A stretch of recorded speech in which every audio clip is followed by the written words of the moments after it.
Hello everyone, আসসালামু আলাইকুম। কেমন আছেন সবাই? আশা করি সবাই ভালো আছেন। অ্যান্ড আলহামদুলিল্লাহ আমিও অনেক ভালো আছি। তো নিশাত লাইফস্টাইল থেকে আরও একটা নিউ ভিডিও। অ্যান্ড সবাইকে ঈদ মোবারক। অ্যান্ড আজকে আমি বানিয়ে দেখাবো ফালুদা। তো আমি বানাচ্ছি রাঁধুনি ফালুদা মিক্স দিয়ে।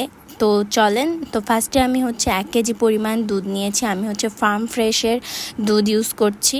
দেন আমি এখানে কিছুটা লুজ সাবু পানি দিয়ে ভিজিয়ে রাখছি।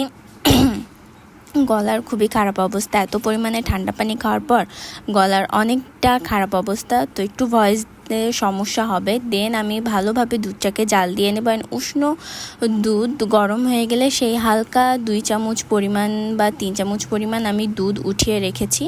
দেন তাতে আমি একটু পাউডার মিল্ক মিক্স করে নেব।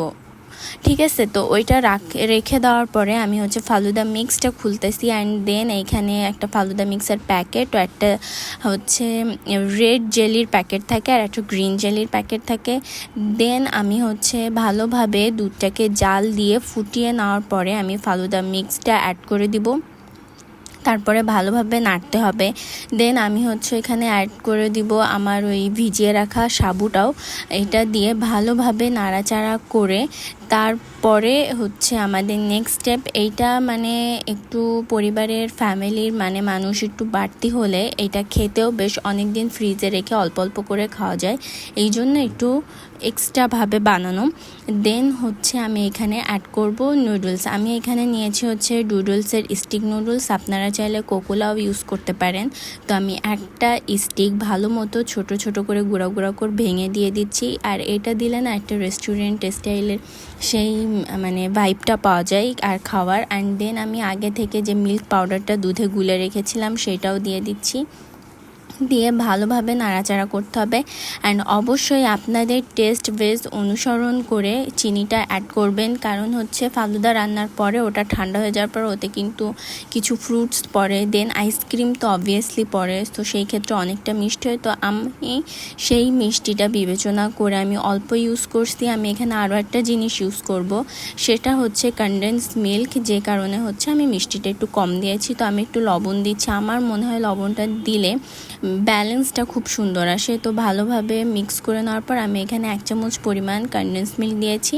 এটা বেশ ক্রিমি একটা টেক্সচার আনবে। দেন ভালোভাবে নাড়াচাড়া করে এটা রেখে দেওয়ার পর আমি চলে যাব জেলি বানানোর জন্য। আর এখানে আমি 1 কাপ পরিমাণ পানি নিয়েছি আর একটু আগার পাউডার ইউজ করছি, কারণ এই জেলিটা অনেক সময় ঠিক মতো হয় না। তো সেই ক্ষেত্রে আমি আগার পাউডারটা আমার বাড়ি অ্যাভেলেবেল থাকে। অ্যান্ড আপনারা চাইলে এটা কিনে রেখে দিতে পারেন ফ্রিজে।